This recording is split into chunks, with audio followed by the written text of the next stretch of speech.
Jamani, tunarudia tena kwa kusema kwamba Omani, Muscat pia uchawi upo.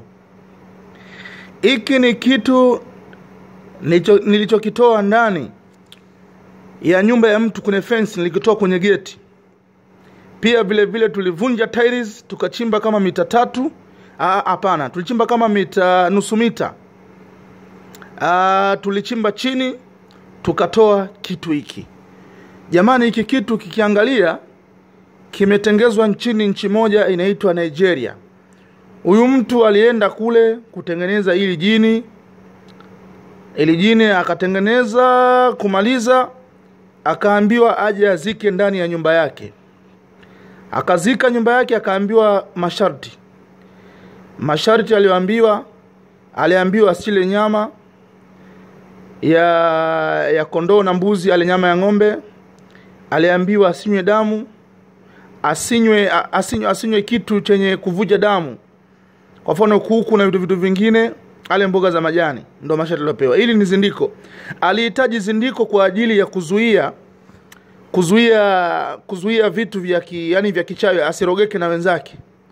Akapewa kitu, akaja kuzika kwenye mlango wake. Aliambiwa kwamba ni zindiko la kumlinda yeye. Lakini baada ya muda huyu mtu alishindwa masharti yale, akaamua kula nyama na vitu vingine vyote kulingana hanamnavyo. Baada ya kula hivyo, ikawa nyumba yake ina matatizo, mpaka akaamua kuhama nyumba, akaenda kupangisha. Kwa hiyo ndugu zanguni, huyu mtu aenda kwa mganga kuchukua vitu kama hivi, lakini nyumba ilikuwa tafrani, watu wanatembea, wanafungua milango, maji yanafunguliwa. Akiamka asubuhi kajikuta yuko nje, matatizo, mpaka kakimbia nyumba, kahama nyumba, kuiuza haiuziki. Akaamua kukaa kimya. Kwa hiyo alihangaika takriban miaka 25. Lakini mimi nilipofika hapa Muscat, niliambiwa habari hizi, nikafika kwenye hiyo nyumba, tukazuza, akutuambia kama kuna kitu hiki. Tukazuza, tukaenda kutoa hili kitu ambalo liko ndani ya mlango wake.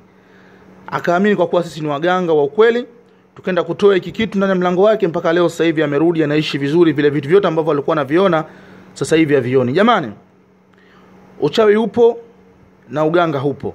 Mambo ya kushirikina, mambo ya uchawi yapo.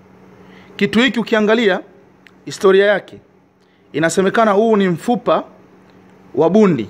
Ndege anaitwa bundi. Kama huku mnamfahamu Tanzania tunamuita bundi, sio Arabuni unamuitaje. Kwa hiyo ndugu zangu, uchawi upo.